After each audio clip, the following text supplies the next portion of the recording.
Olá pessoal, bem-vindos à nossa aula de hoje. Hoje nós vamos tratar da Revolução Pastoril. No nosso primeiro slide, a gente começa fazendo uma revisão rapidinha das revoluções anteriores e no que elas culminaram, né? No estudo das revoluções tecnológicas, vimos sucederem-se diversos processos civilizatórios, né? Ou seja, cada tecnologia contribuía para a organização de um determinado processo civilizatório. Com a Revolução Urbana, surgem os estados rurais artesanais e as chefias pastoris nômades, vocês lembram disso? Com a Revolução do Regadio, surgem os impérios teocráticos de regadio, lembram também?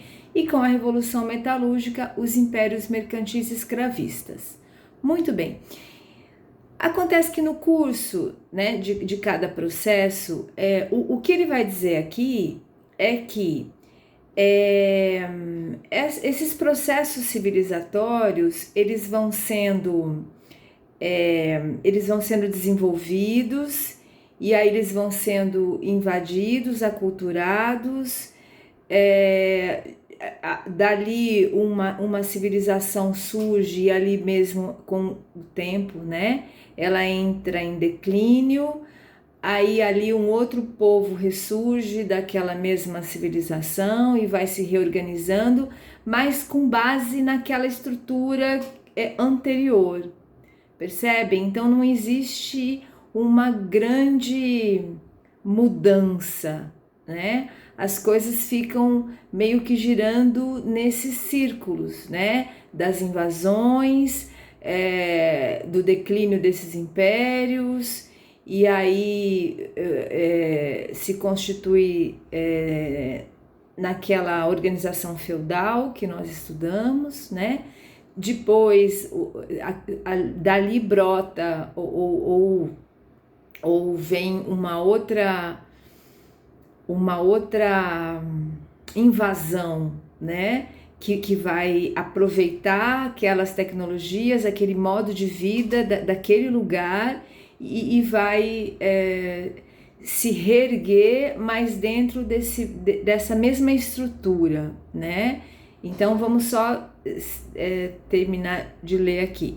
Portanto, no curso de cada processo civilizatório singular, cada um é um, diversas civilizações se ergueram, viveram seu destino e decaíram, mergulhadas em regressões feudais. Sobre suas ruínas, novas civilizações se ergueram, assentes na mesma tecnologia básica. Os povos de cada uma dessas civilizações, depois de abatidos, acabavam por absorver e aculturar os agressores. Dessa forma, a sucessão de civilizações vai repetindo o mesmo tipo básico de formação sociocultural, né? Então são histórias, são processos que vão se repetindo.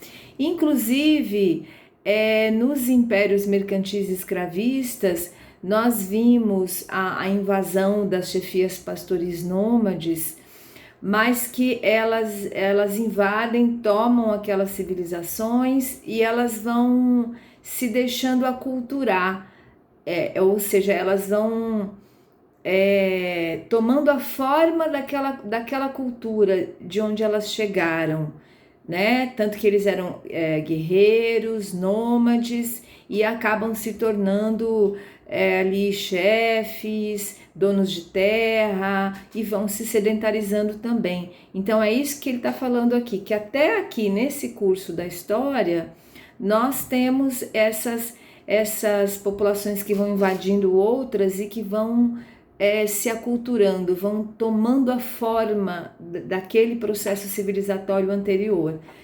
Ele está marcando bem isso porque o que nós vamos ver agora com a Revolução Pastoril traz um novo processo civilizatório, porque também surge das hordas pastoris, que vão virar as chefias pastoris nômades, que vão se apropriar da revolução metalúrgica, né? Vão aprimorar a sua cavalaria de guerra, as suas armas de guerra e vão se fortalecer muito.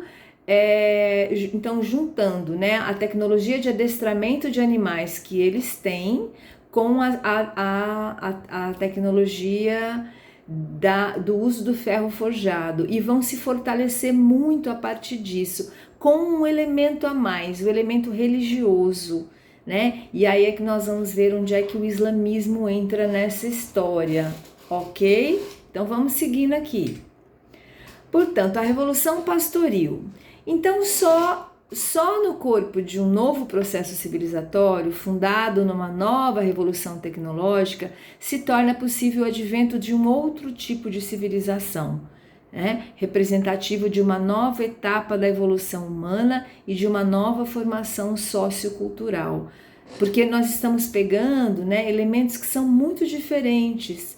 Então, são guerreiros, são nômades que ainda não haviam se sedentarizado, com outra cultura, com outros hábitos, são os povos de areia, os povos do deserto. Então, são outras culturas completamente diferentes. Então, quando elas invadem essas civilizações sedentarizadas, ali acontece um choque cultural muito profundo, né? E uma transformação muito grande, que não tinha sido vista antes, né? Porque o que a gente tinha antes eram impérios que se fortaleciam e iam se alargando, iam dominando as terras ao seu derredor, né? E agora o que nós estamos vendo é bem diferente, e principalmente porque vai trazer o elemento religioso, né? O amadurecimento da Revolução Pastoril, então, amadurecimento porque a Revolução Pastoril não surge do dia para a noite, né? Então ela vem lá das hordas pastoris, né? E vai se aprimorando ao longo dos milênios, né? Portanto, o amadurecimento da Revolução Pastoril, armando alguns povos até então atrasados na história com uma nova tecnologia militar, lhes permitiu dominar áreas feudalizadas de altas civilizações e resistir à assimilação pelo povo conquistado, para configurar uma nova formação sociocultural totalmente distinta das anteriores, os impérios despóticos salvacionistas, né? Então, isso que a gente leu aqui é o que a gente acabou de falar. E por que esse nome de impérios despóticos salvacionistas? Despóticos porque é impositivo, não tem conversa, né? E salvacionista porque vem trazer a salvação, a religião, tem a ver com Maomé, que a gente vai aprofundando aqui e compreendendo como é que isso funciona, né? Mas então tem o nome de impérios despóticos salvacionistas por conta disso. Uma nova onda de expansão pastoril, fundada na aplicação da tecnologia do ferro forjado à cavalaria de guerra, vai trazer o que vai potencializar esses produtos de guerra, né? A sela de montar nos cavalos, a ferradura, que vai prolongar a vida útil desses animais e vai também possibilitar que eles entrem em outros, em vários tipos de solo, né? E além disso, os freios de ferro, né, que permitiam uma direção mais firme e segura dos cavaleiros. E além de usar o ferro para tudo isso, ainda para armar os seus guerreiros com espadas e lanças mais eficientes, né? Portanto, a Revolução Pastoril trouxe ainda, além, né, desse armamento maior para a cavalaria de guerra, trouxe ainda novas formas de utilização da força do animal para o arado, para o transporte, e a energia dos ventos e das correntes de água a serviço do homem, né? Então, esse choque cultural vai modificando as tecnologias, vai aprimorando as tecnologias a partir do conhecimento de um, do conhecimento do outro. Então, isso vai promovendo esse desenvolvimento, esse aprimoramento, né? Integrando-se, portanto, à tecnologia do ferro forjado, as antigas chefias pastoris nômades puderam enfrentar os sistemas defensivos de sociedades mais desenvolvidas. Essas invasões, no entanto, não caem mais sobre esses impérios para afundá-los no feudalismo, mas para dinamizá-los, né? Então, a diferença das invasões das chefias pastoris anteriores, né, que acabava trazendo esses impérios, né, essas grandes civilizações de volta, né, numa regressão ao feudalismo, né, essas chefias pastoris mais amadurecidas, elas vêm dinamizar essas civilizações, principalmente em relação ao comércio, né? Então aí religião e comércio vão ser aí de novo, né, os potencializadores daí desse processo, né? Próximo slide. Portanto, os impérios despóticos salvacionistas são estruturados sobre um corpo de crenças religiosas de caráter messiânico. Messiânico no sentido de Messias, de levar a palavra, nesse caso a ordem divina. Crenças que não se reduzem mais a instituições reguladoras da vida social, mas que se apresentam como forças aliciadoras de todas as energias étnicas de suas populações para a destinação sagrada de impor ao mundo a verdade divina de que eram depositários, missão aliada, obviamente, a interesses econômicos, né? Então, o que nós temos aqui? Interesses econômicos, porque as chefias pastoris, antes das grandes invasões, elas não eram grandes impérios, né? Mas elas tinham formado cidades, né? Cidades bem desenvolvidas, né?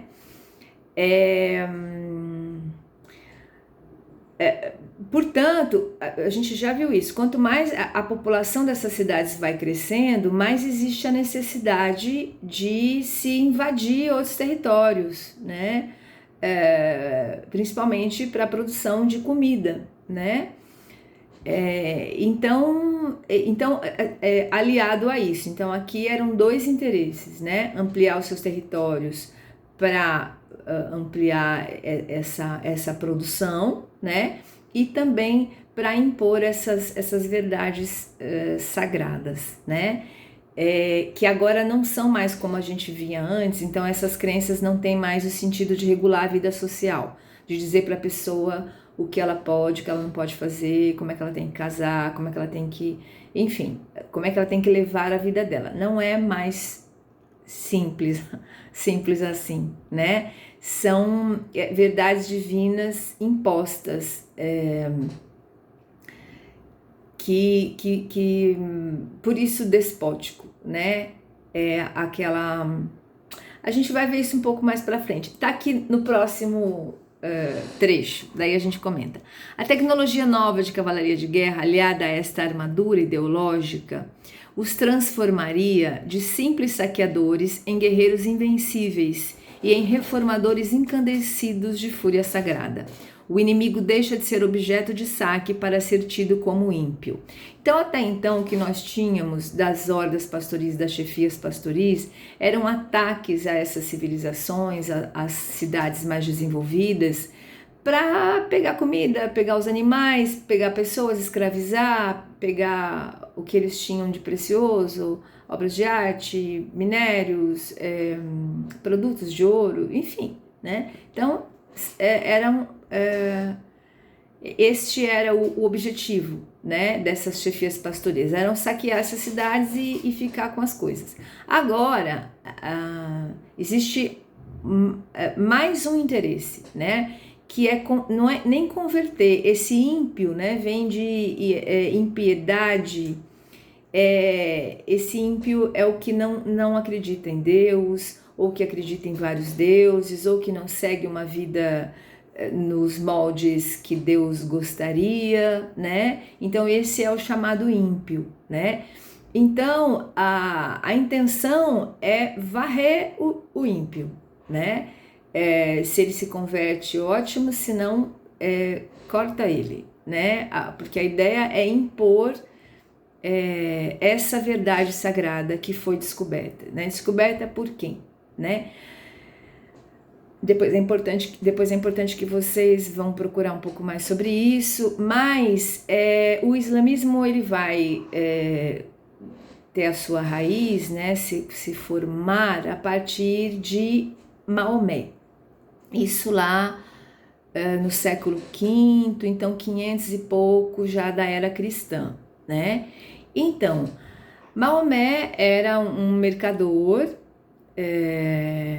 que tinha contato com muita gente, com muitas cidades, com muitas culturas, enfim, e em algum momento ele diz ter tido uma revelação de um anjo, não me lembro se é o anjo Gabriel, é um anjo, né, que vai dizer que ele é o terceiro profeta, né, então Moisés foi o primeiro, Jesus foi o segundo e ele é o terceiro e último profeta.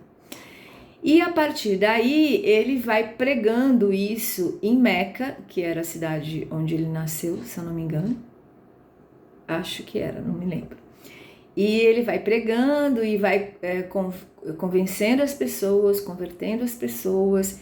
E ele também se casa com uma viúva muito rica. Então ele, além desse convencimento da palavra, ele tem o poder, a riqueza, né? Então, enfim, vai convencendo ali as pessoas e depois invade Meca, toma, porque Meca era uma cidade que tinha lá pedra sagrada, onde as pessoas de várias culturas iam para louvar os seus deuses, eram vários deuses politeístas, né? E aí ele invade tudo, toma tudo e diz, não, aqui é para louvar apenas um Deus, né, Alá, que é o mesmo Deus que nós conhecemos, né. Isso tudo serve para a gente conhecer, para a gente desmistificar, primeiro, uma porção de tabus que a gente tem, né, de preconceitos que a gente tem, que fala em islamismo, em Islã, a gente já associa homens bomba, aquele pessoal de capuz, enfim. Esse pessoal dentro do Islã são os fundamentalistas, né? Que existe fundamentalista em todas as religiões, né? No catolicismo, nossa, me fugiu o nome. Mas em todas as religiões existem, né? Aquela pessoa que não tolera nada diferente do que aquilo que está escrito, que está escrito para o entendimento dela e aquilo tem que ser seguido desta maneira, né? Então, esse pessoal fundamentalista dentro da religião islã é uma porcentagem mínima, né? O islamismo é a segunda maior religião do mundo, né?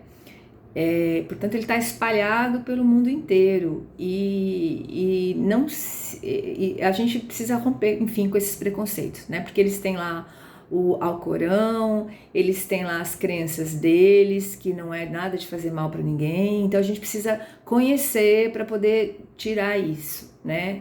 Agora, o que se tem são esses fundamentalistas que querem que tudo siga à risca e aquilo que foge daquilo, então precisa ser extirpado, né? Então, e esse era o pensamento lá daquela época, lá de trás, né? Não é que isso esteja escrito no Alcorão, isso é uma interpretação, né? Pois muito bem, então resumindo, é isso, né? As chefias pastoris nômades agora mais fortalecidas, elas armadas, mais fortalecidas ainda com essa tecnologia do ferro e com essa fúria sagrada de limpar a impiedade da terra, né? Ela é o objeto das suas invasões, né? Portanto, os povos pastoris lançam-se sobre o mundo circundante, né, a região toda à volta, com o seu antigo rigor de guerreiros que adestravam seus cavalos e a si próprios, robustecidos pela missão de salvadores, destinados a erradicar do mundo a impiedade e a heresia. Para se formar um povo assim, né, além de ser guerreiro, muito obstinado com essa ideia, né, de salvar o mundo, de limpar a impiedade do mundo, isso tem a ver com esse adestramento mesmo, né? Que as chefias pastoris lá de trás, as hordas pastoris já adestravam os seus animais, né? Então eles são especialistas nesse adestramento, né? Inclusive no adestramento humano, né? De fazer a pessoa fazer coisas mesmo sem pensar, né? Ela é programada para fazer aquilo, né? Então esse também era uma das armas, né? Dessas chefias. Próximo slide. O islamismo em si. As expansões salvacionistas se iniciam no século III da era cristã, né? Ano 300 mais ou menos, e vão amadurecer no século VI com o islamismo. Então já existiram antes do islamismo, né? Outras expansões salvacionistas com outras religiões, mas o que mais ficou na história como um império muito forte foi o islamismo, né? Que mobilizou as energias dos povos pastoris da Arábia e do Irã para lançá-los como os cruzados do maior movimento religioso de conquista que a história registra, né? Então, cruzados nesse sentido, de levar a palavra de Deus. Sua inspiração básica era o velho espírito de saque de terras e de bens das hordas pastoris, a que se somava agora um sentido de destinação sagrada formulada por Maomé, a doutrina maometana recolhida no Alcorão, que sintetizava antigas tradições, misturava antigas tradições dos judeus, dos gregos e iranianas, né? Uma religião orientada para o salvacionismo de conquista, como expansão da glória divina. Então não era um convencimento, né? Não era um convencimento para poder converter as pessoas, era conquistar as terras para poder impor a glória divina. O domínio de Alá em oposição aos esforços missionários de converter almas para salvá-las da perdição. Então, por exemplo, se a Igreja Católica tinha esta forma de convencimento, tudo bem que não só, né? Teve também a Santa Inquisição, que era meio bem despótica também, né? Mas, então aqui não existe um convencimento, existe uma invasão. A partir de agora todos aqui são islâmicos, né? E não tem, mas sim, não tem. E acabou, né? Ponto. Portanto, o Islã, que significa essa submissão incondicional, submissão incondicional a Deus, né? Deus acima de qualquer outra coisa, né? E a minha vida também é submetida à vontade de Deus. E o Islã não desenvolve um Estado, igreja, assentado num corpo sacerdotal profissionalizado que nós vimos ao longo da história. Sempre havia aquele lá desde os xamãs, né, e depois os sacerdotes profissionalizados, porque eles iam estudando para isso desde meninos, né, para se tornarem sacerdotes, né.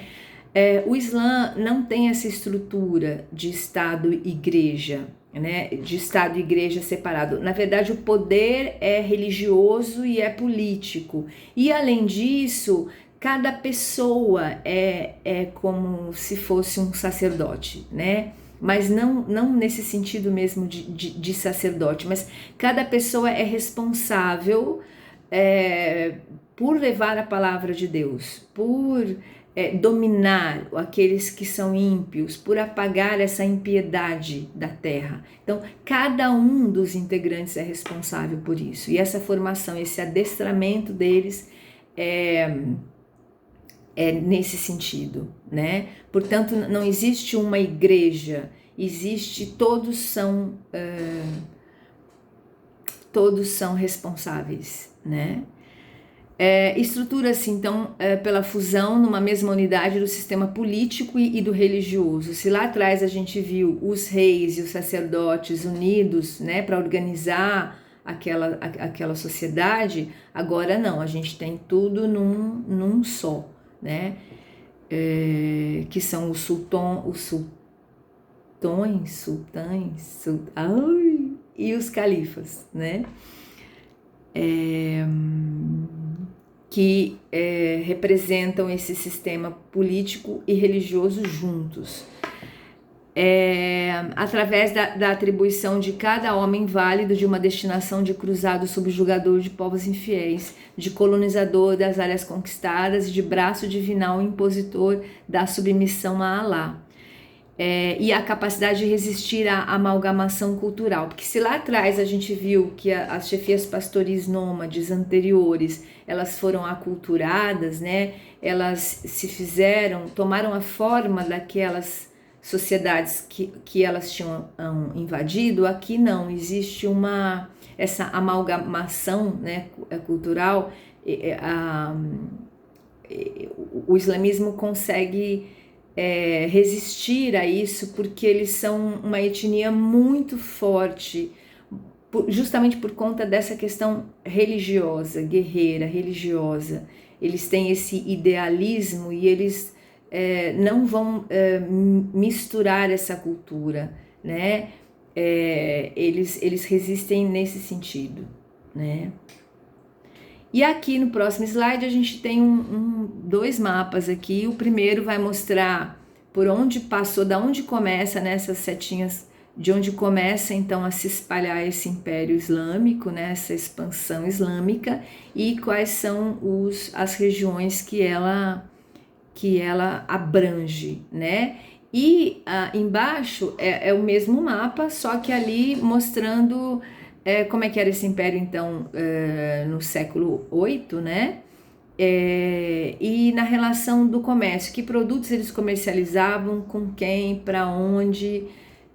Então, vale a pena dar uma olhadinha ali para conhecer. No curso de sua prodigiosa expansão, os povos islamizados, originalmente pastoris e de cultura rudimentar, foram avançando culturalmente até amadurecerem como uma alta civilização, né? Então, como já falamos, são povos do deserto, povos de areia, né? Que tinham as suas cidades, né? Mas que vão se juntando, que vão se fortalecendo, e por conta da Revolução Pastoril mais ainda, né? E vão ampliando o seu império, dominando antigas civilizações, né? E a sua localização intermédia entre esses grandes centros, né? A Arábia vai ficar aqui no meio ali desses grandes centros civilizados, né?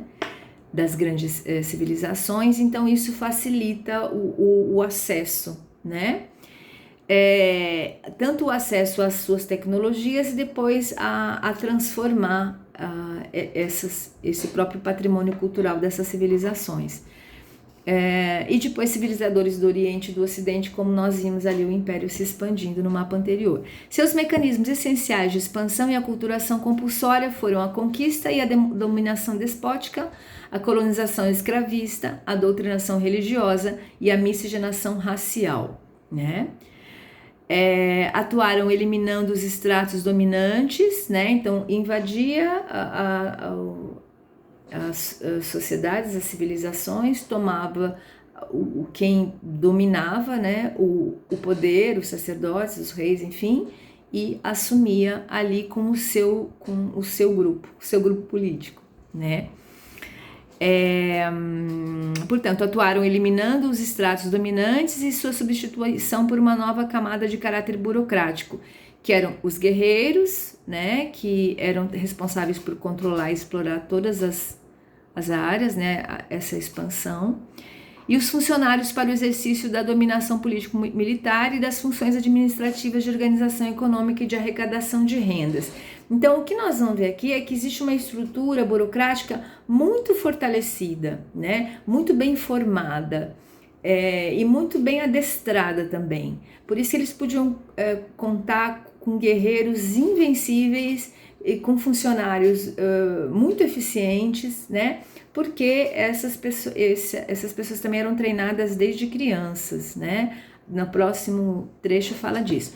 No preparo dessa burocracia, apelaram para suas conhecidas práticas de adestramento de animais para aplicá-las a homens escravizados. Casas criatórios, treinamento, prêmios e punições exploravam as potencialidades de cada peça, suscitando ambição e competição e um adestramento a níveis extremos. Então essas crianças eram escolhidas, né, desde pequenas para irem para essas casas criatórias, e lá elas eram muito treinadas, né, a níveis extremos mesmo, com punições, com prêmios, enfim. E aí, por mais que isso parece horrível, né, pra gente, mas era uma coisa que, no próximo item vai dizer que, apesar de desumanizar e alienar as pessoas, né, mas as famílias, as pessoas queriam que os seus filhos ingressassem nessas casas criatórios, porque alguns desses soldados, desses funcionários, exerciam depois cargos brilhantes, tinham acesso a muita riqueza, muito poder, né? Então não existia uma oposição a isso, as pessoas acharam era bom, né?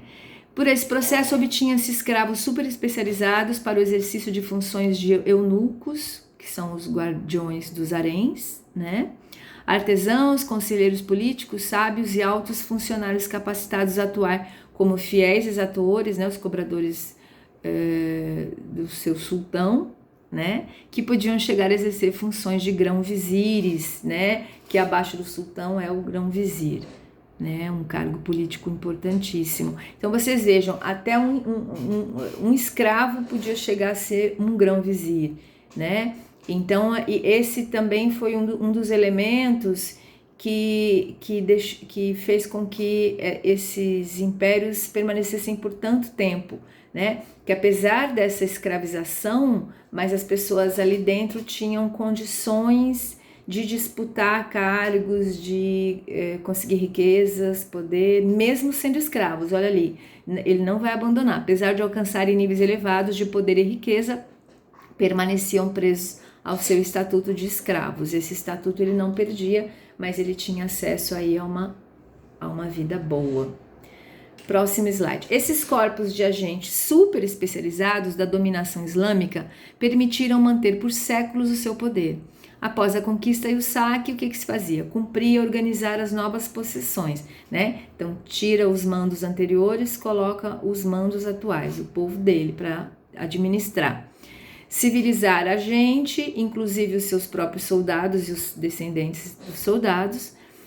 Essa tarefa de organização, a colonização e a introdução de novas técnicas produtivas, exigindo outras habilitações, além do elan combativo. Então, para se fortalecer esse império, não era só formar os soldados, mas tinha que formar um outro corpo de funcionários para trabalhar e manter a ordem, né?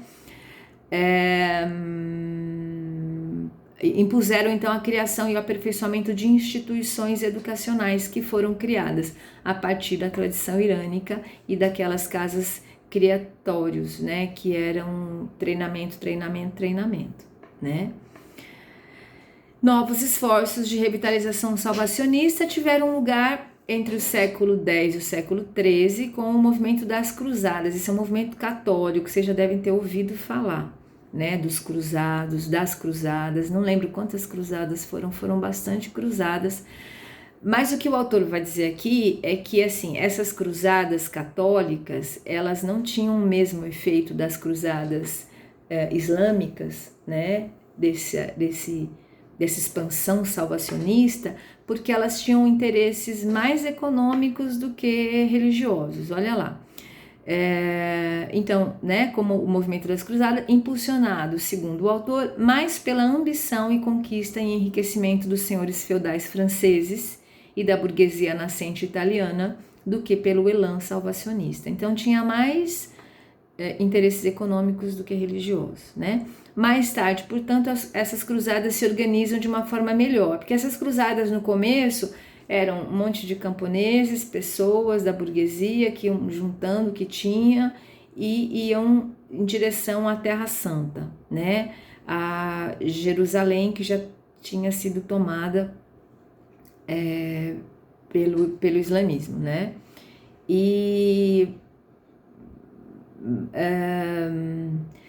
Mas eles não tinham provisão nenhuma, não eram soldados, não tinham nenhuma condição. Então essas cruzadas no meio do caminho elas iam acabando, ou as próprias chefias pastoris iam atacando, destruindo, enfim. Mas com o tempo isso durou quase 200 anos, né?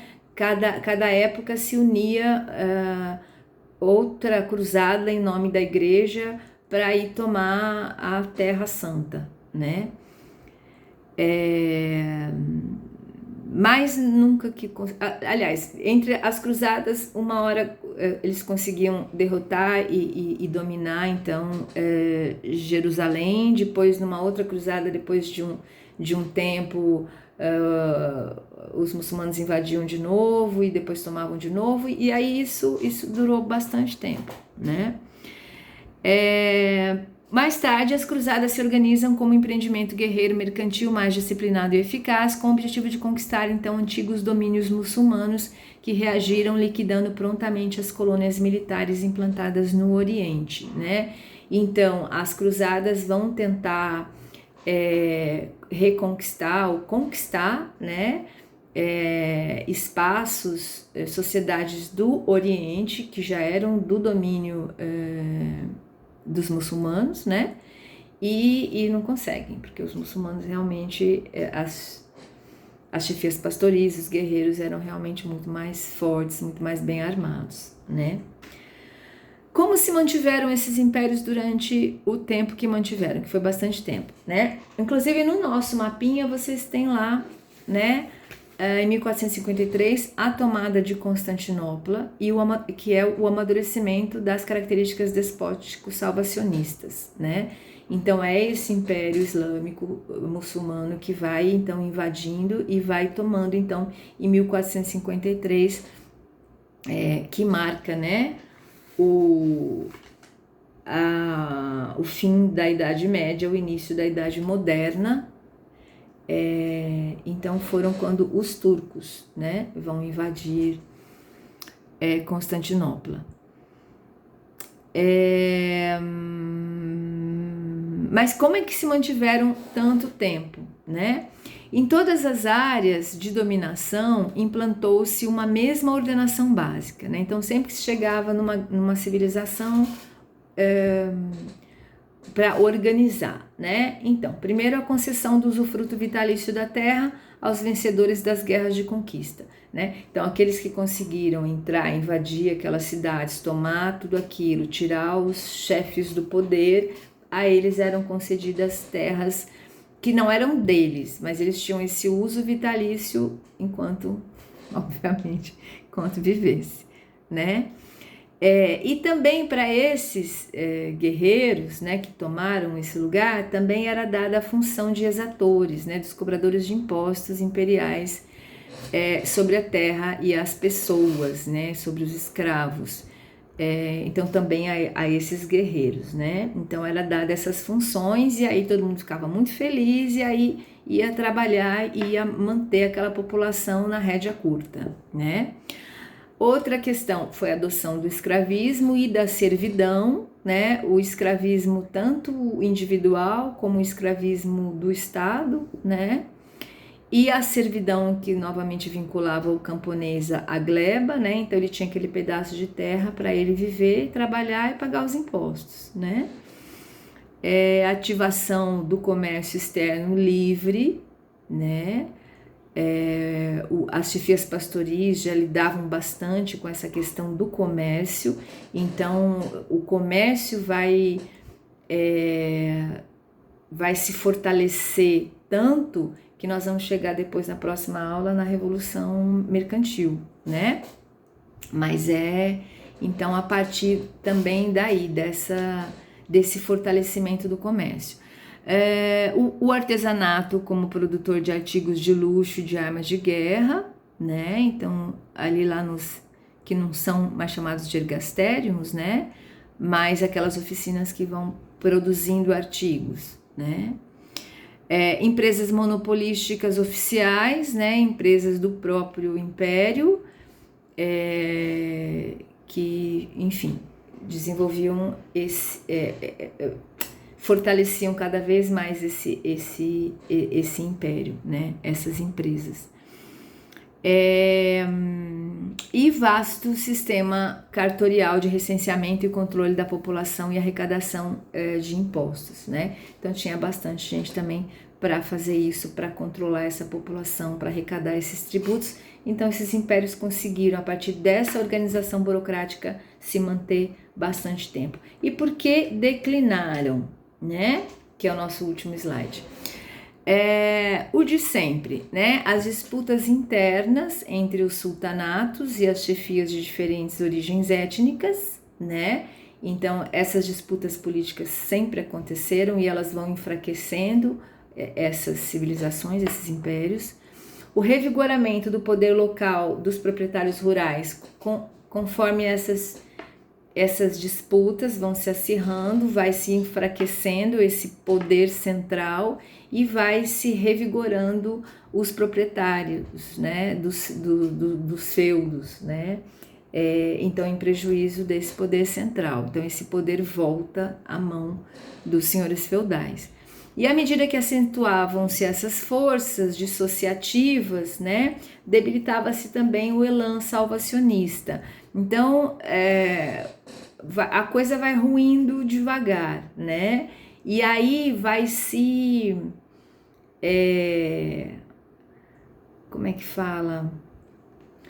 Vai se maleabilizando, vai deixando mais flexível, então, essa questão religiosa dentro desses impérios. Começa, então, a prevalecer uma tolerância religiosa que vai crescendo cada vez mais. Então, se aquilo era uma imposição, né, quando da invasão islâmica, né, com o tempo, né, com os séculos, isso vai não desfazendo, né, porque como eu falei, o islamismo é a segunda maior religião do mundo, né, ela vai se fortalecendo, mas vai abrindo mais essa questão democrática, né, da pessoa ter as crenças dela numa outra religião ou em nada, enfim, né, e isso então vai fazendo com que esses impérios vão se enfraquecendo, ok? Muito bem, e na próxima aula nós vamos ver então a Revolução Mercantil, que vai surgir então daí dessa abertura, desse fortalecimento desse comércio, portanto através aí dos impérios despóticos salvacionistas, tá bom? Muito obrigada por estarem comigo até agora e até mais.